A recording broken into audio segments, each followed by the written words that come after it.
Thank you. Fantastic intro. Feels great to be back. 2,000 miles in the books. A gnarly sunburn. Let's see. 4 hotel night stays. Gas station food. Just all the things that Wow. come with a super long road trip. But I am so happy to be back in St. Louis and happy to be back on the podcast. I hope it was, or I wish it was under better circumstances. But we take the punches and we roll with them. Grayson, how are you doing? Hey, I'm doing good. I'm doing good despite the circumstances. I'm having a decent day, a decent Sunday. Yeah, just got some cool, exciting things to share with you guys in the future.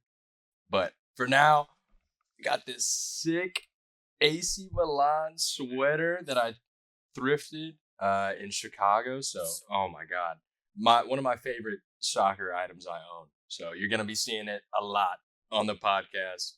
Don't make fun of me. I paid enough money to wear this again and again and again.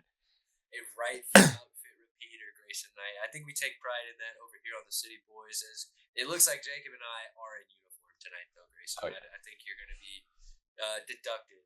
That's a fine. Fine. I'm out of uniform, so I get it. Well, gentlemen, we had a pretty. I almost said exciting weekend in St. Louis City soccer. However, it's quite the opposite affair if we're being honest. The return of a player like Bradley Carnell in the same sentence, a coach, Bradley Carnell in the same sentence as St. Louis City. Indiana Basilev is back. However, the results, ugly stuff, gentlemen, ugly stuff. Yeah, I kind of wish Bradley Carnell, jeez. I wish that Bradley Carnell played in the field because the result might have been a little bit better if he was playing center back or literally anywhere on that pitch. But it didn't, I don't know, because St. Louis didn't really bring much to the game in the first place. I mean, they had a 19-year-old in goal, and I don't think we tried him once. So that kind of hurt my feelings, but it was a rough game. Yeah, this one was really frustrating to watch. I actually got to sit down with two of my other buddies. This would be their first MLS game that they caught of the season and their first city game that they caught in a while. And I don't think I created new fans with this game. It was tough. Doing way more defending of the team than the team actually did on the field, as well as being frustrated with the product of I was begging in the first half for just a shot on target, and that didn't come until the second half. And then halfway through the second half, my vibes were down. I was like, I don't even want to really hang out after this. I kind of want to go lick my wounds and process the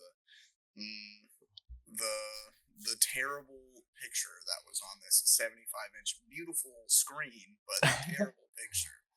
I mean, there is no other word for me to use to describe this performance other than disappointing.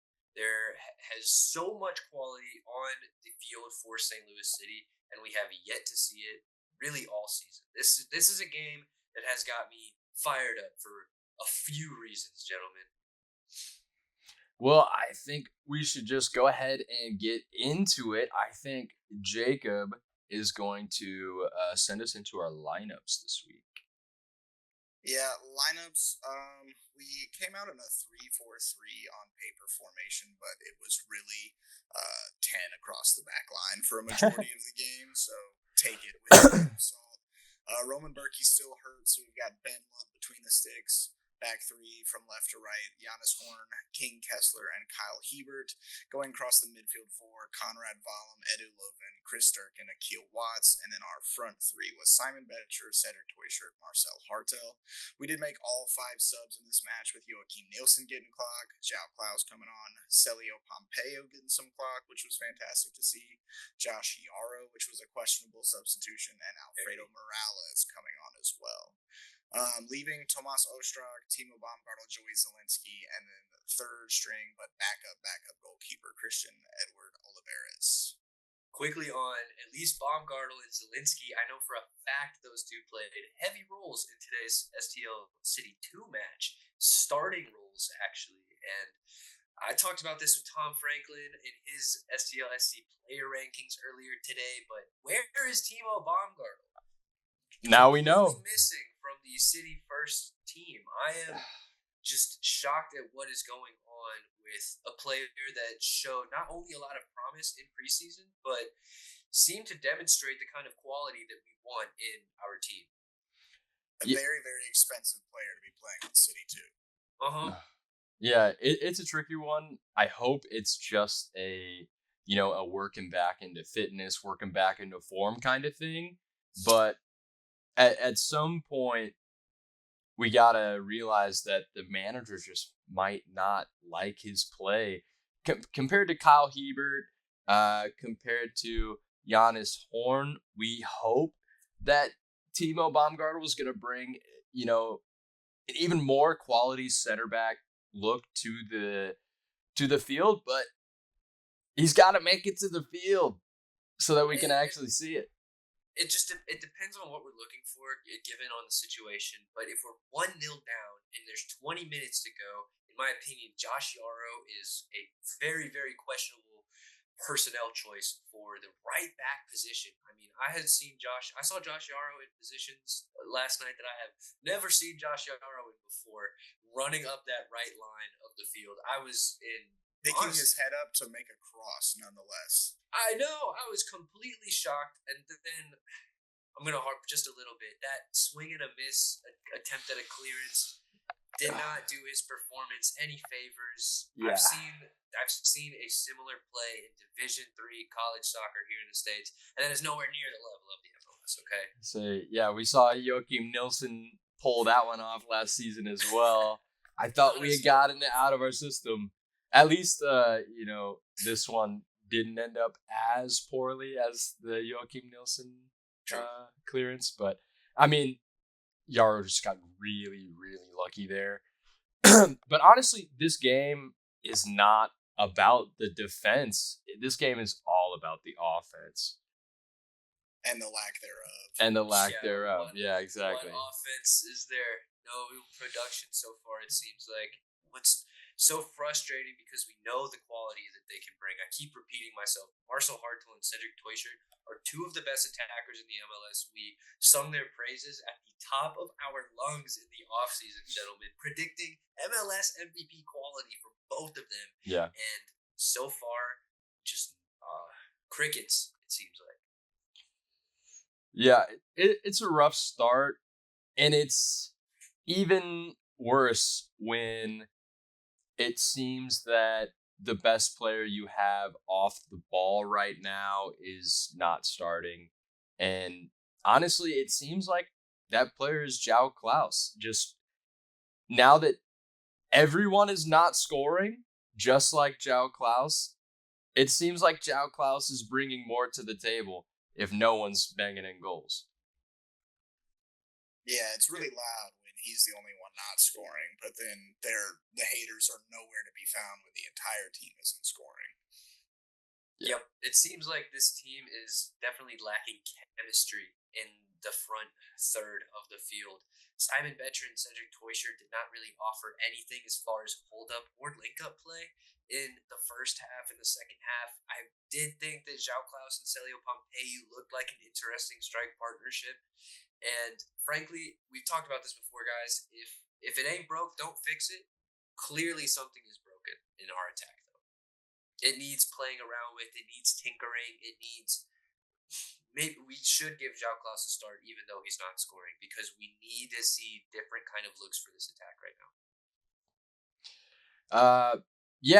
We're not going to do a complete match recap this week with our little 30-minute breakdowns, because honestly, there's not many specific moments that really encompass this entire match. Of course, I would like to talk about the goal, and I don't really want to pass blame on anyone on this goal. Like Ethan said earlier on the Soccer Zombie pod, it's a glancing header. You can't blame Ben Lunt for not getting to that. It's a super well-placed header in the bottom left corner, bottom left corner. And he's a big man. It's really tough for him to get down that low. And like Ethan said, if Berkey's there, I'm not even sure Berkey's saving that because it's such a good, lucky take. And yeah, our defenders got up there. They've been really good defending aerial crosses into the box so far this season.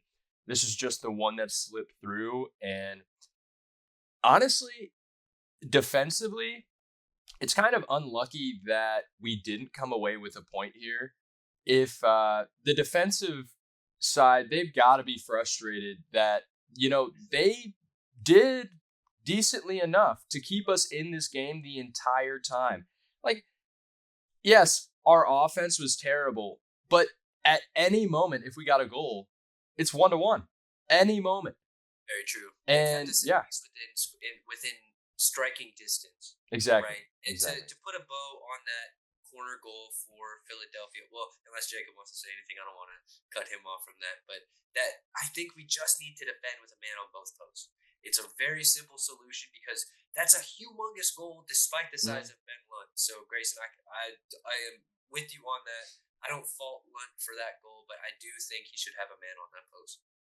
Yeah, I think that's the only change that needs to take place for that concession of a goal. Honestly, I went back and I looked at the highlight a bunch of times to try to finger point and figure out who was to blame. But honestly, the defenders did a really good job at tracking their man. Ben Lunt was in a pretty good position. It just so happened to be a really, really well-placed header into the side of the net. And to Grayson's point, yeah, like the defense did keep us in it. It was our offensive woes that lost us this game because Philly honestly weren't really that good. Like, we know the system that Carnell was going to bring in a high press, and we couldn't play out of the press at all. We couldn't find feet, couldn't really pass the ball out of our own half and be dangerous going into their half. Yep. It was I have a lot more of people to blame offensively than I do defensively, if that says anything. Yeah, Completely agree. I wouldn't say Philly had the best game. If they had the best game, that's a 4-0, 5-0 game because they had the chances. And I gotta say, Quinn Sullivan really is good as hell. To watch. A lot of talk about Kavan, but Quinn is that guy. He's gonna be doing big things. I'm honestly surprised. I think he should get the U.S. men's national team call up. Considering exactly what happened today. But in that match, I will say the MLS guys looked pretty decent, specifically Diego Luna, Brian White, not so much. But Diego Luna had himself a game. So, we'll see with the MLS guys getting a little bit more quality out there. But, otherwise, I'd say Quinn Sullivan was definitely their best player. Glesnes, their center back, was just locked down, insane. That's what I was going to say, Grayson. I think there's a fantastic argument for a Quinn Sullivan man of the match, but their center back, Gleason's, was absolute lockdown. I think that he was a big reason why we couldn't challenge their 19-year-old goalkeeper more because I completely agreed. I was clamoring to see more shots on target against a lesser goalkeeper, frankly. Andre Blake. You just got to test him. Yeah, exactly, Grayson. Those are bright lights for a 19-year-old kid to be under, and it does not seem like St. Louis City was able to test him, really much at all. To your point earlier, Grayson, I think we allowed 18 shots, and Ben Lunt stood tall. He did do a pretty good job. Yeah, 18 shot attempts with 9 on target to St. Louis City's 5 shot attempts and only 1 on goal against a 19-year-old goalkeeper. And to be fair, Philly did. Their defense stood tall. Kai Wagner is all. Oh my God. We have Jordi Alba in the league, and Kai Wagner, I think, is the better left back. He is probably the best left back in the MLS. He was unbelievable last night. Yeah, currently leading the league in assists. I picked up another one against us too. Like, come on, yeah. And I didn't really realize, but he is kind of a shit house. Like, he has that aspect to his game. He's built like a brick wall. He's pretty sturdy, and he'll get in your head too. So pretty solid defender, and honestly, yeah, one of the best players in the league in my opinion. Yeah, another one I wanted to point out for Philly was, and I'm gonna butcher the pronunciation of it because it does not make sense. Ure, Ur, number Ure? 7.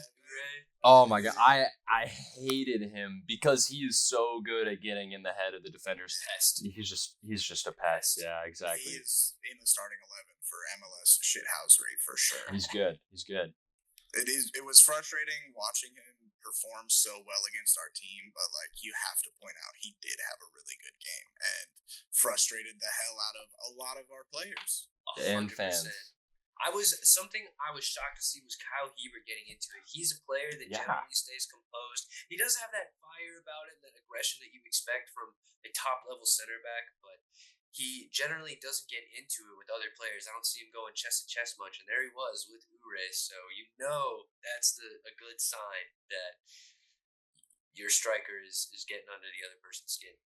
You know, speaking of players who are usually really composed, it's a great moment to talk about the red card from Edu Leuven, a really big moment in the match. We had to talk about it. I think it took place in around the 65th minute, about 2/3 through the game.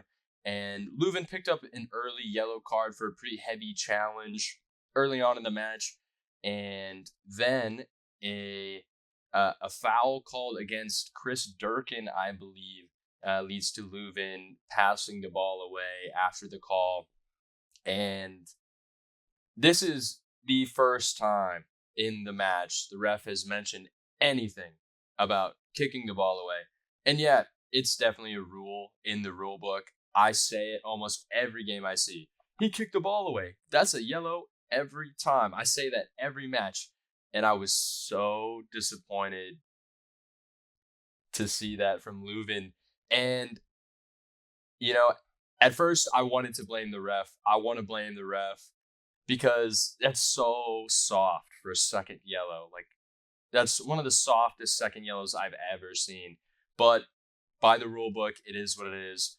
You can't do that. We got to be more composed. It's just so frustrating. And, that's on Philly, again, for being such a frustrating team to play against.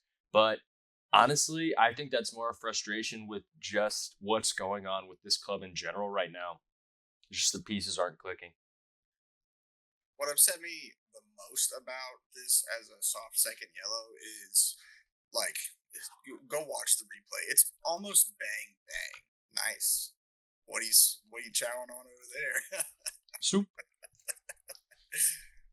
It's almost bang bang. Like referee blows his whistle and Edu. It's not. It's also not like Edu bombed the ball out of the park. He basically passed it to the AR and not super aggressively, anyways. And then the referee was to blow his whistle and give another yellow card. It's like, are you kidding me, bro? We have nothing going right this entire game. Referee's blowing his whistle every chance he can, getting as much TV time as he can, and then he blows it again for this one and gives the second yellow. It's like, bro, get off the field. Send me home with Edu. Jacob, I just love your point that when Edu's playing good, St. Louis City's playing good. When Edu's playing bad, St. Louis City's playing worse. He is the driving force of this team, and frankly, very uncharacteristic to see him kick the ball away. I consider Leuven to be a vice captain of sorts. Granted, obviously, I'm not on the field, but from the outside looking in, we expect him to be a leader on the field, and that display was not that. I completely understand that it's a frustrating game, and you're on a yellow card already. I think that he has to know better in that situation. Gents, if I'm being honest, I am extremely, extremely disappointed by the center midfield performance from all three of our center midfielders. Akil Watts did a very poor job of progressing the ball. He was okay on the defensive end. Well, I guess he was playing wing back tonight, but I'm just used to seeing him in the center mid. Chris Durkin, though, potentially his worst game in a St. Louis City uniform. I was completely shocked to see Indiana Vasilev pull out a sombrero flick over there. Of course he got a yellow card as well. Not to mention, multiple times he was our highest player on the field, which is not the role that Chris Durkin should be filling for St. Louis City or any team that he's on, I don't think. So the center of the park had to have a better night in order for St. Louis City to succeed. or even put us in striking distance, and they did not meet the mark. Yeah, there's just simply not enough quality in this midfield, just on the ball. Durkin, he has a good pass in him from time to time. He sprays, a long cross here and there, but it's really that tight 1-2 touch passing in the midfield that him and Akil Watts are both lacking right now. We saw a couple of times during this match where both of them, I think, were guilty. I think many players in this game were guilty of having terrible first touches and just letting the ball get away from us every dribble. I don't remember seeing one successful take on 1v1 at all. It was just an abysmal performance. Like, the only attacking play I can remember being positive was Betcher's backheel pass to Tusher, and they still had, that was a save from the keeper, and they still had a defender on the line behind him. So it was that play and then the through ball to Toy Shirt where he took a heavy touch that ended up running out of bounds, where Toy Shirt was one-on-one with the goalie, and his second touch just played it right out of bounds. But to what you were saying, like, I didn't see any dynamic runs from an attacker. Nobody. Like, we were bombing the ball up because we can't play out of the back, but no one was making a run. Like, we were just hitting it and hoping, which is not at all conducive for a victory. No take-ons, absolutely no intricate passing play because we can't find feet. As soon as the ball was played out of Henry Kessler's feet, everybody else on the field didn't know how to find another person in a confluence kit. It was abysmal, embarrassing offensively. Like, it was also barely talked about in the post-game press conference. Like, it's the same spiel that we're getting from Olaf about wanting to be better offensively, but our defense stood tall. And it's like, okay, great, we've got it. What's your plan to fix the offense? Because right now, I guess he's got inklings of a plan to fix the offense. I mean, dude, it's just not enjoyable soccer to watch either. Okay, against Colorado Rapids in match day 1, sure, we have most of the ball. We create so many attacking chances. We don't get the result, but it's an exciting watch. The next 4 to 5 games feel like watching St. Louis City get run over for almost 90 minutes, and it is not a fun watch. Like, Jacob, I know you were thinking, damn, I wish I could have shown these boys the game against the LA Galaxy, because it's not fun to watch St. Louis City right now. It's pretty painful. Any notes before we get into our 3 points? Any final notes, or just general on this match? Not before we get into 3 points, but I do want to, in the 3 points, I want to call back a point from previously to continue a conversation. Well, let's go ahead and get in it. Any volunteers to go first? No, I don't want to go first. I'll go ahead and kick it off. Oh, you want to go? I'm going to go first. Oh, okay. I'm going to be short and sweet with it because I don't have any. I don't want to down myself, but there's not a lot of substance to my point, if I'm being honest, gents, because truthfully, I'm pissed off. We are used to seeing a St. Louis City side that when there's a turnover, there is a press triggered. At the very least, we're used to seeing energy drink soccer, high intensity, high effort kind of soccer. And I did not get that from this Philadelphia Union match whatsoever. I know that we are used to seeing the likes of Chris Durkin and even Marcel Harto run their gas tanks empty, and it just felt like they had more to give in the match. I did not see the kind of intensity that a winning team has, especially not the kind of intensity that a team that has the desire to get back into the game has. Seeing us be 1-0 down for 80 roughly minutes, just disheartening. I mentioned that it was not a fun watch. It's just uncharacteristic of St. Louis City. I know that we are a team going through changes. We're a team adjusting its identity to the new head coach, and defensively we do look strong. It's just not fun to watch the attack right now. And so what I want to see next game is that kind of chip on the shoulder effort and energy that we're used to seeing from players like Marcel Hartel that got us a win against the LA Galaxy. And so that is my point for this week, that I want to see more intensity between the starting 11. Hmm. I think a good way to do that is to actually breed some competition in this offense. Start playing some players we haven't seen yet. We finally got to see Celio Pompeu make it into the match for a pretty significant amount of time. He didn't bring much to this match. There wasn't much to do in this match, apparently.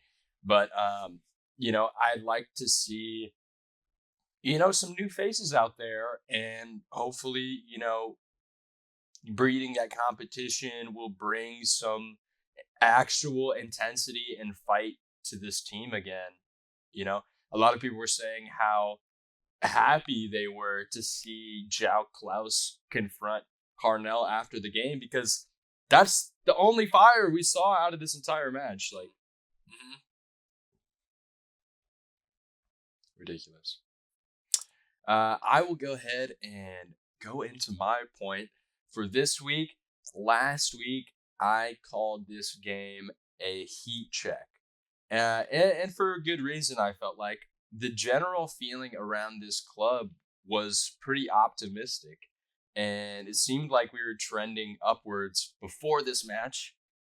We had a pretty good draw, and then a pretty poor draw, but a pretty decent win kind of made those two draws look pretty positive, and kind of made me forget about our offensive frailties, because sitting unbeaten and without conceding a goal so far, it felt like this match day was a game that City could come into like with something to prove. We could show that we are actually contenders this year.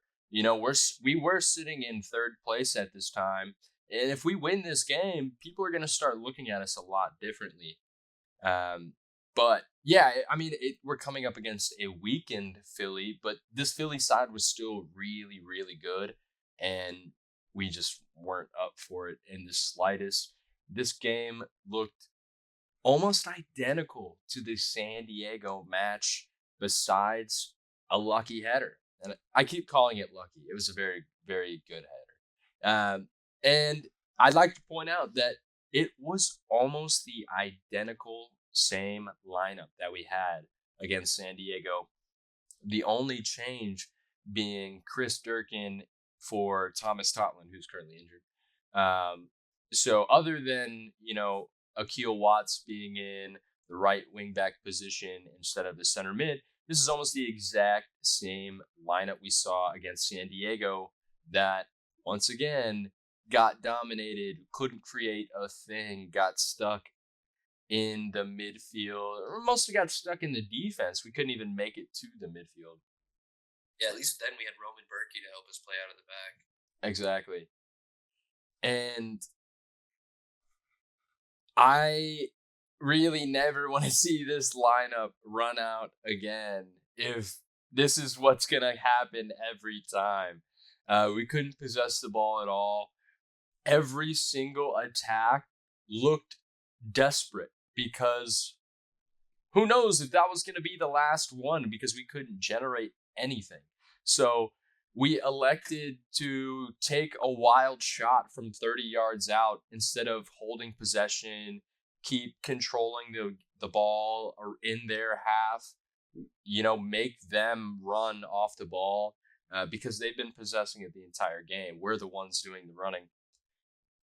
We just lacked simple build-up play. We have no easy go-to way of build-up. Every time we get the ball in the backfield, it seems like Kessler is running back and forth trying to find someone to sneak the ball through. And so, heat check. Not frozen, but we're ice cold and getting colder by the minute. We need some goals. And this game for me was not a major red flag, but it is pretty pink.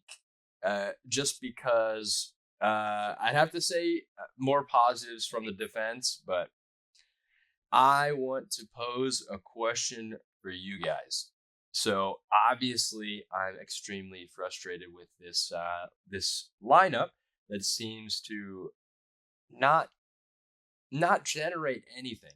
So, do you think it's time to go and attempt a four at the back again?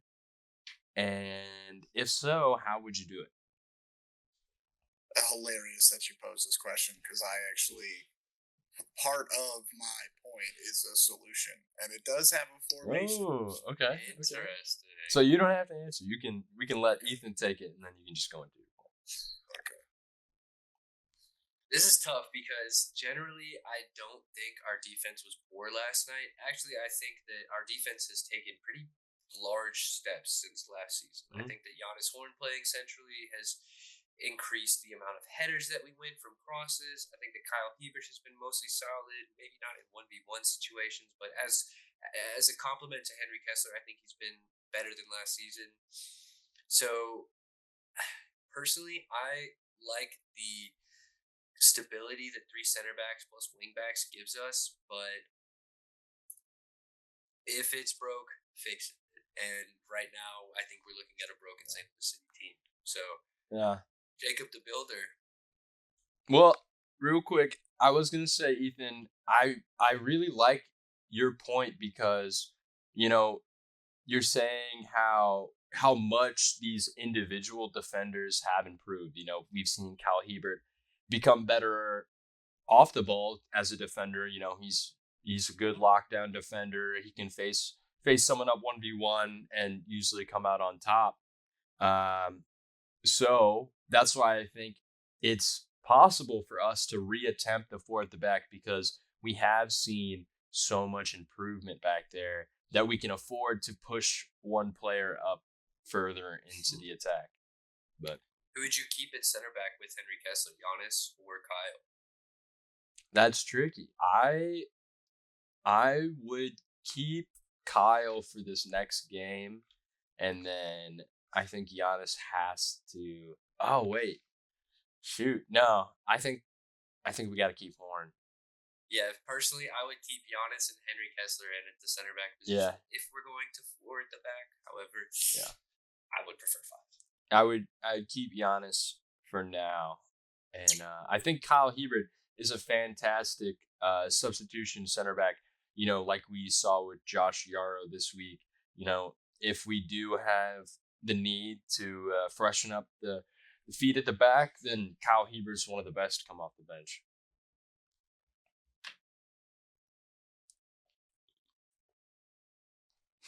Okay, well, I wrote up my point before we even got into this episode, and in proofreading it before I was going to start talking, I realized a lot of the stuff that I have in here we've said, so I'm kind of going to summarize us a little bit.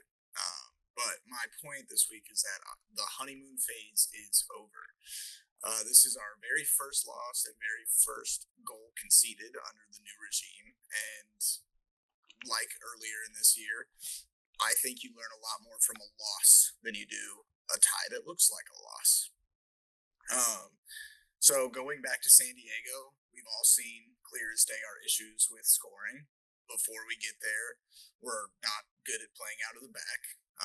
We haven't also gotten to see the best lineup on paper get put out every single time they post it before I want to feel excited about the lineup, and then I see it, and I already have question marks about the people that Olaf decides to start. We're also still not a good team on the road. We have one road win in the last X amount of games that we've played on the road. But I also don't want to just bitch and not have any answers. So here's what I got, and it's kind of answering your question, Grayson. So just hear me out. I have us in a 5-3-2 as our best lineup, and it comes with a little bit of tactical changes as well. So right now, what I want to see against Austin next weekend, Ben Lunt still in net. Typically that would be Roman Berkey, but Ben Lunt is our number one right now. Conrad Vollum, left back. Horn, Kessler, Nielsen, And then since Tallinn is out, actually putting in Joey Zielinski at right back. I like it. Please. Then I've got, also because Edu is out, I've got Ostrak, Hartel, and Durkin as our 3 center mids with Klaus and Betcher up top. The reason I'm benching Toyshirt is because I don't think he's looked good to start the year. He's got that really good performance against LA Galaxy. But other than that, he really hasn't looked good. He's tried a lot of flicks, a lot of bullshit. Most of it hasn't come off. So then my tactical changes. We know what we look like in defense, but this is how I would want us to look on offense. So when we've got the ball, quickly our wingbacks push up and get width, because in a 5-3-2, you are very narrow going forward. So there are width. Then we get the 2 outside center backs to spread way the fuck out. And that's so that we have easy possession swings along the back line. We've got Horn to Kessler to Nielsen, back and forth. And then what I really want is to see Hartel constantly looking to get on the ball, constantly checking into that space between the lines to receive it, turn, and play quickly going forward. I want to see him trying to connect with Ostrak, who is really good at going forward and is rapid and very dynamic. I want to look to play Betch in behind, and then when we can't play Betch in behind, playing Klaus because he is a target hold-up man. And then Volum's job, other than being wide and giving us length going forward, is he's going to be the guy that's taking care of the recovery tackles as well as the crosses into the box. I haven't really seen Joey Zielinski's game, so I don't want to put crosses into the box on his plate yet, but similar job is Volum as taking those recovery tackles, because then once they get on a yellow, we can make that sub at halftime or at the 60th minute. And then, yeah, I've got Toyshirt coming off the bench. You've got Celio coming off the bench.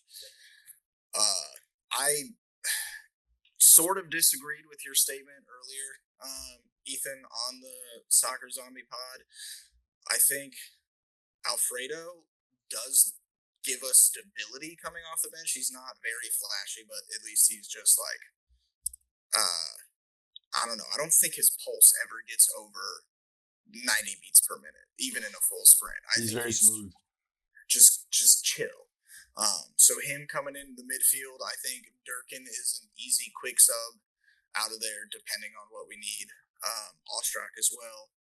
But yeah, that's what I would like to see. Those are my solutions as far as what I haven't seen tactically going forward. And then don't change a thing defensively. Like, we've only conceded 1 goal in 5 games, which makes me feel like we're overreacting a little bit. And then also I feel like we're not reacting enough to the fact that we just lost. Yeah. It's really hard because, yeah, we did take our first L of the year, but there's been a lot of positives to take from so far, and it's just been it's a much better start than last season, I will say. Look, at least we were able to hang our hats on the fact that we hadn't lost yet. So we're drawing, and yeah, our offense is misfiring a bit, but we still hadn't lost, right?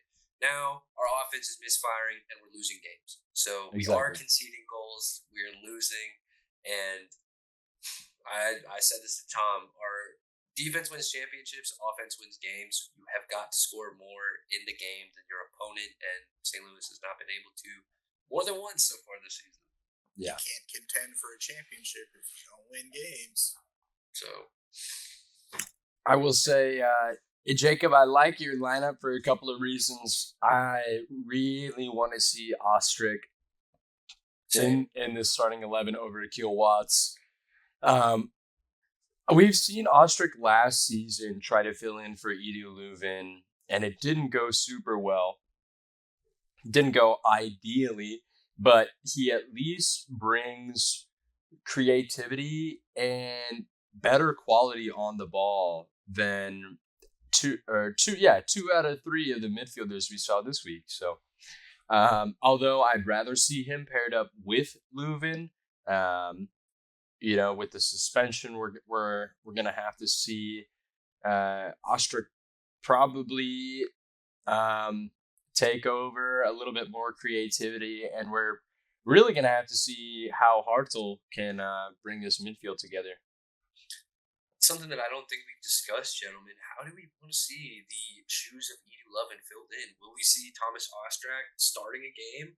Or it seems like Alfredo Morales and Edu Lovin have been pretty much straight swaps so far all season. Do we think we might see Alfredo Morales starting in that role? I think if we want to win, you got to start with Ostrak in the first half if you want to like really get off on the front foot. Because we are also at home, but I would not be surprised at all if Alfredo got to start in the first half because they have been straight swaps. I just think that move would tell me that we're not really looking to like dominate or be dynamic. We're just looking to like put a band-aid over a position. Interesting. I think you've convinced me, Jacob. I like that school of thought a lot, and I hope we see Thomas start as well. I don't know. Sorry, I was just gonna say that I will say Alfredo has a lot more minutes this season than Ostrich. Like we've seen Ostrich feature once, so I wouldn't be surprised if just based on fitness and based on actually playing this season, if we see Alfredo get the start. That's spot on, Grayson. We have seen Alfredo much more this season. It seems like if we thought Olaf was going to choose one, it might be Alfredo. But speaking of Olaf's choices, how are we feeling about potentially seeing a Timo Baumgartel start in that back five of yours, Jacob? Where do you see him fitting in? Grayson and I kind of talked about if we would drop Henry Kessler or Giannis Horn. How are you feeling about that?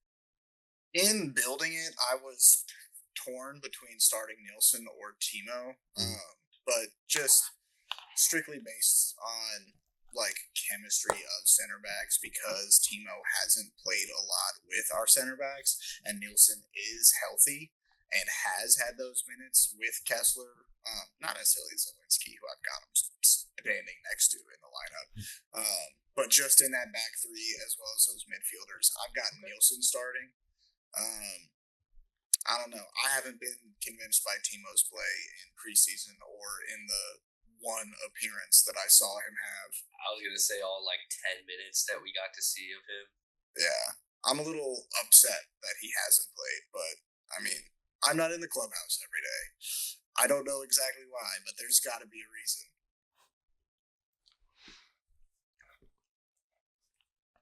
Does that wrap it up for our 3 points this week, gentlemen? I will say before we move on, Jacob, you're talking about how we might be like underreacting to this loss, but I will say if you want to hear something pretty incredible, last season St. Louis City had a total of 7 clean sheets, and we are sitting at 4 in our first 5 games. So defensively, absurd. We've gotten over half of our clean sheets from last season in our first 5 matches. Do you know how many goals we've had scored by our first 5 matches? How many goals did we score in our first 5 matches last season? That's my question. Oh, I don't know. I'll look. I know we scored 1 in the first game because we tied RSL 1-1. Against? Oh no, I could not tell you. That's a deep cut. I don't know, but we're already so much better defensively. We didn't have the offense. Like, our offense at the beginning of last season was Klaus. True. I mean, our offense at the start of this season is a blank question. It's nobody. But, yeah. So, I will say that this is very, very good early signs for our defense. I don't want to put them under a jinx, but to go against one of the highest flying offenses at 10 goals in the start of last season. In 5 matches. To go up against the start, like a very high flying attack in Philadelphia, despite them missing a few starters, I think their quality was highly on display. A lot of their spine featured. Quinn Sullivan played a big role in the game against St. Louis and will continue to for Philadelphia this season. So I think they should be proud of that, especially with Ben Lunt in goal. Like I said, I don't think Roman Berkey saves that header, but it's positive signs. If we are looking to take any positives away from a loss, our first loss of the season, I do think it is that, because they frankly could have put 3 passes, like 3 or 4. They had good chances, and Ben Lund kept them out. One thing I like, and this is so small in comparison to everything else that I thought was interesting, though. Hartel got the captain's armband for this match with Berkey out. I thought that was weird too, Jacob, because, like I said, Edu Lovin seems like the vice captain choice, and Marcel Harto, despite not even being here for a full season yet, has the armband. I think I honestly would have thrown it on Henry Kessler. That's a really good shout as well. Yeah. I like that. It's tough to say because, we're not watching the guys train every day. I think we've heard that Hartel has taken on somewhat of a leadership role, but I am surprised to see that as well, Jacob. And Henry Kessler would be a good pick as well, I think. Especially like a player who would for sure get in your ass if you're having a bad game and like force a fire to be lit under your ass. Like I would nominate Henry Kessler to be that player. Yeah. It's possible, yeah. Just Leuven just isn't that like hard kind of guy that's gonna like get on your ass about things. Like he's very much a lover. He seems like a sweetie pie. He seems like a sweetie pie. Gives soft hugs. He gets red cards for kicking balls away, not choking people out. Maybe that was such a shot, bro. Hey, maybe Edu just is one of those players that the armband carries a little bit of weight when he dons it, so it frees him up of some responsibility and allows him just to play all out and feel all the weight of the emotion that he can. I can't believe I caught a stray right there. That's wild. Hey, listen, I didn't know you were choking people. I forgot what the exact instance was.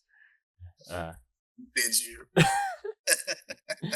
Well, speaking of incidents, gentlemen, we're ready to get into our fighting segment, Kit Clash.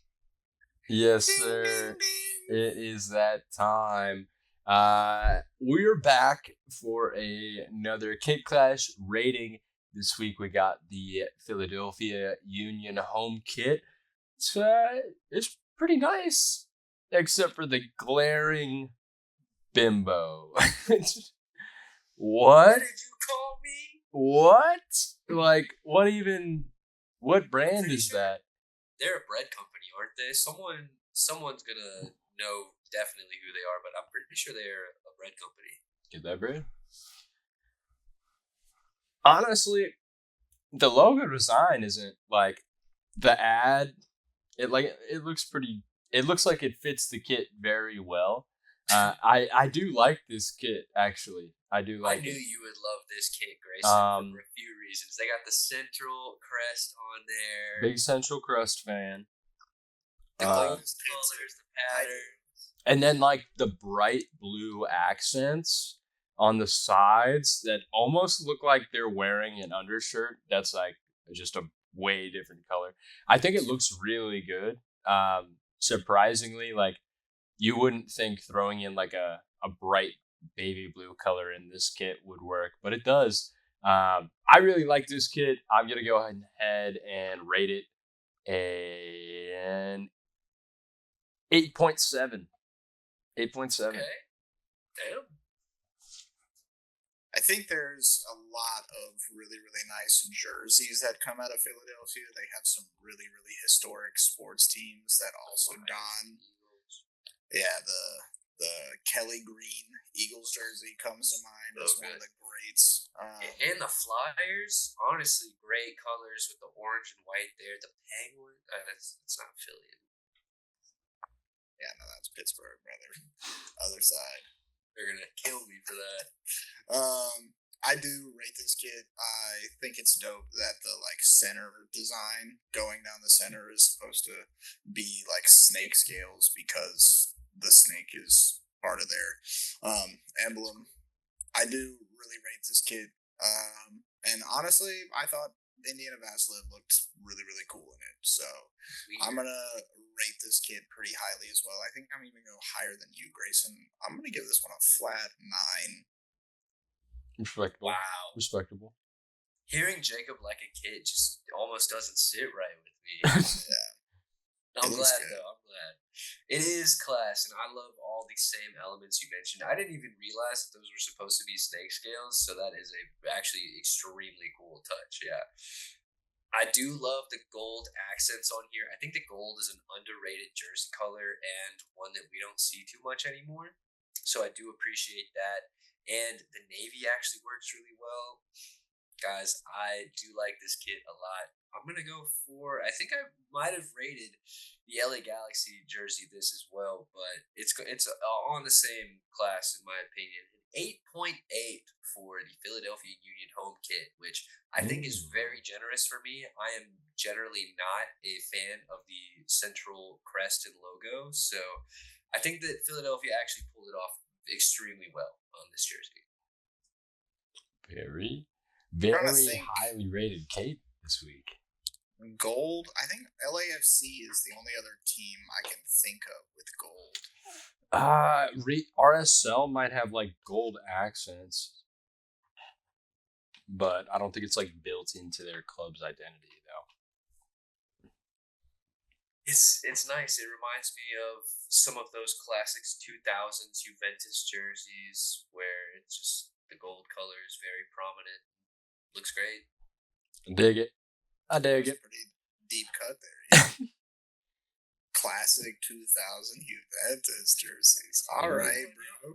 Dude, actually, at this place that I was thrifting at, they had a bunch of old Juve kits that were so fire. I almost had to get one, but it's tricky. It's tricky.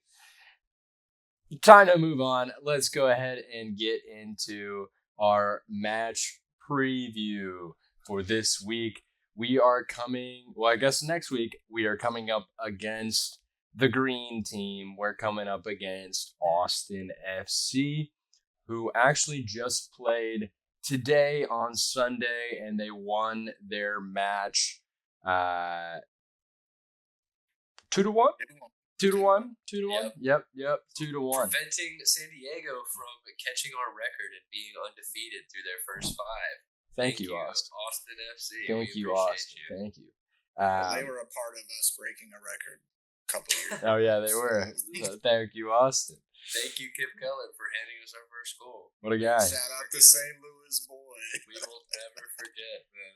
An official city boy. Thank you, Kip Keller.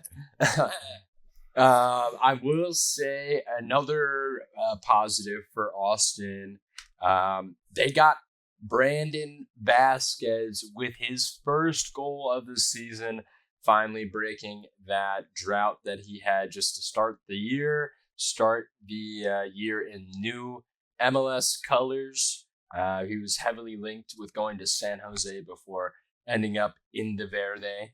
But really such a great player that hasn't really arrived this year until this week.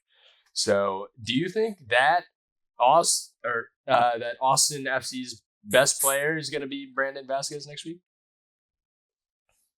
Okay, so he is in my one to watch, but I think actually it's Owen Wolf. Yep.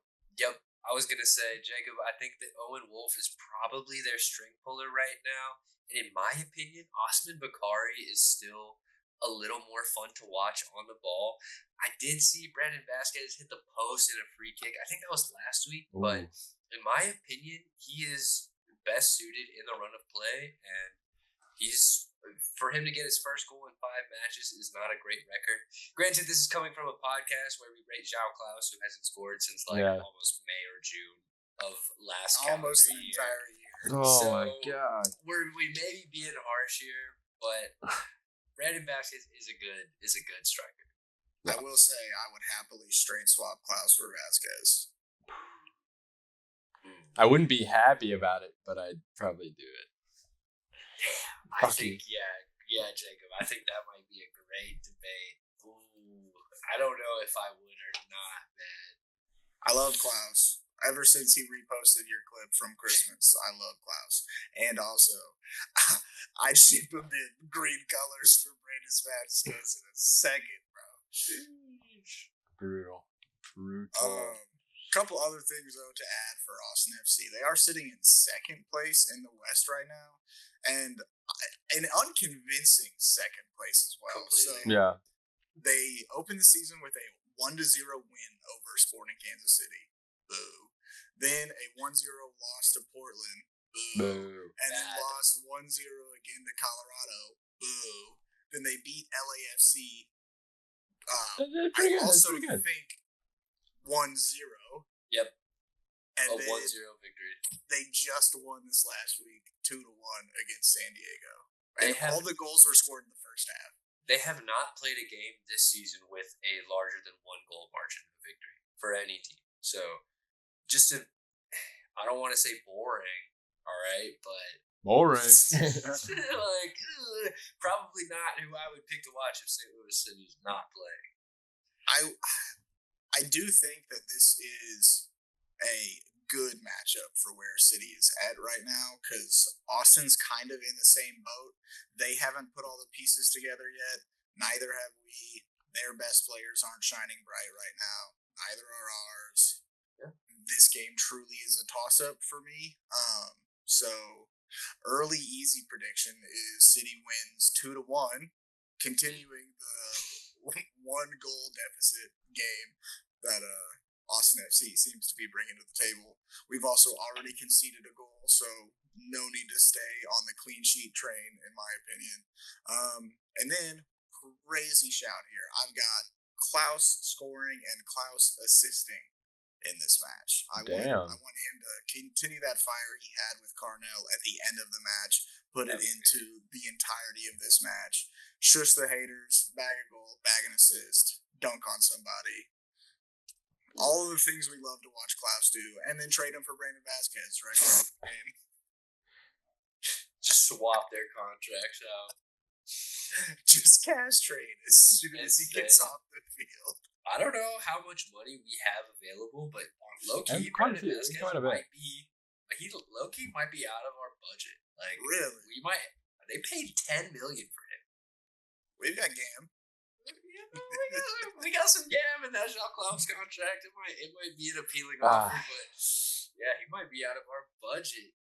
As far as how we match up against them, Jacob, I completely agree. This is essentially a toss-up. And Grayson, this is what you've been asking for. How will we respond after a loss early on in the season? And frankly, I am very interested to see as well. Olaf Melberg he hasn't really been dealt too much adversity just yet. We haven't seen players getting injured. We haven't seen any super bad refereeing. And not refereeing that's changed the course of the game, I don't think. Not this season. So I think that this is a moment where Olaf needs to show what he's made of. We're coming up against a team higher than us in the table, so we need to take points off of them. Hey, St. Louis City's not looking too bad at the table ourselves right now, sitting at a pretty convincing, in my opinion, 5th place. So let's see how we stack up against another good team in the West. I am going to predict. I'm going to take 2-1 as well. It's kind of a boring prediction, Jacob, but it seems to be where the Austin FC games are trending this season. However, I'm going to pick Marcel Hartel because I have really high expectations for him this season. I think this podcast has high expectations for him. St. Louis City fans have high expectations, and he has got to be hitting those statistics. I can't lie. I'm not very optimistic right now. I'm not feeling too great. Like, part of me about 24 hours removed from this loss. Yeah. The worst thing we can do is just what we did last season and just capitulate and just get a series of draws after draw after draw after draw. And our season's over before it even began. We got to ride high the beginning of the season start, we've got to win this game. We've simply got to win this game. If City wants to do anything like important, if we want to be talked about this season as a team that's contending, it's got to start here. It's got to start now. We got to start building. We got to start putting points on the table, climbing up the table. Otherwise, we're going to get left behind again. And I'm not exactly sure how we're going to do it. Hopefully, Olaf Melberg has a lot more ideas in his bag. Olaf Melberg. So figure it out, my guy. I'm going to predict a draw. I think it's going to be a 1-1 draw. And it's please prove me wrong. Who's your goal scorer for this week, right? My goal scorer for this week is going to be Marcel Hartle. Can't do that. That's against I picked him. Whatever. I also picked Klaus. Okay. Thomas Ostrich. Okay. Thomas Ostrich off the bench gets a goal, and it's going to be a pretty nice goal. It's going to be a nice one. To your point, Grayson, about being contenders, right now, I feel like we are pretenders at the moment. And a victory this weekend against Austin is going to skew my view towards the contender category. But right now, we just kind of look like a bump in the road on everyone else's way to a championship. Exactly. Right now, based on the first 5 games, if you spread it out over the entire season, we're going to be middle of the pack. We might get playoffs, but we're going to get knocked first round if we're playing like this. I will say, though, man, if we want to continue this logic, then we'd only concede like 7 goals all season. That's right? true. Because we're 5 games in. There's 34 in a season. So I don't think we're gonna keep. We're gonna concede some more goals than that. We're gonna score more goals than that. That's why I'm feeling optimistic, Grayson. But I do completely hear I respect the pessimism because that was a very brutal watch. That was one of the worst St. Louis City games I have ever watched. Pain. Yeah, it sucked. This weekend I will be forcing my friends to watch the game again, and hopefully I create some new fans. We'll be back. We'll be back better than ever. So frozen.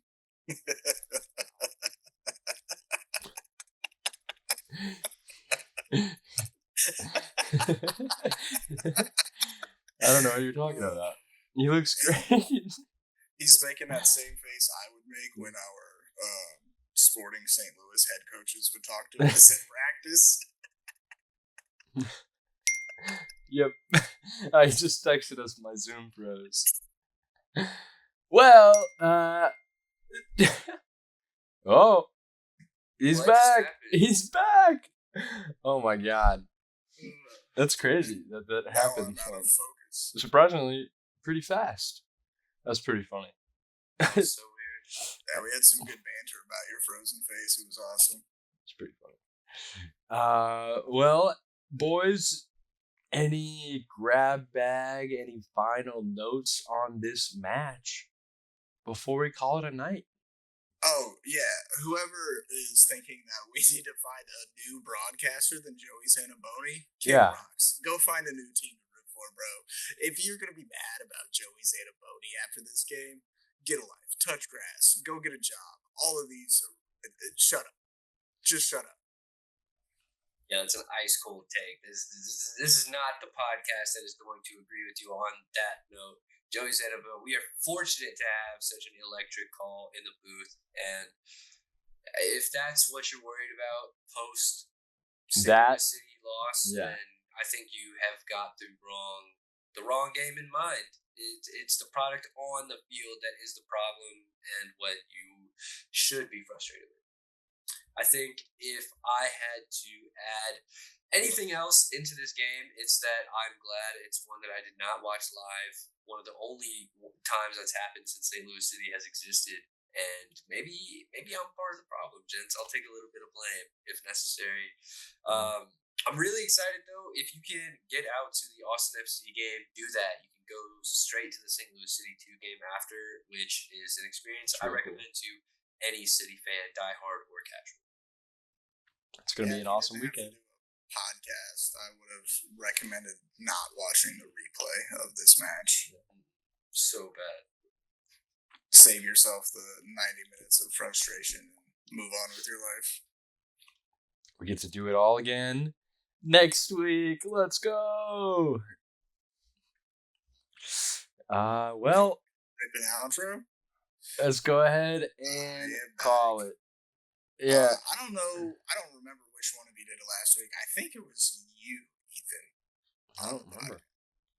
But you guys held it down really well. It was actually like really dope to listen to as I was driving across the country. So appreciate you guys. Yeah. If you guys have been watching on YouTube, make sure you like, subscribe, and comment on this video. If you've been listening on Spotify, make sure you follow and rate 5 stars. And most importantly, not forget to tell your mother you love her. I love you, Mom. Literally. Peace. STL. STL. STL.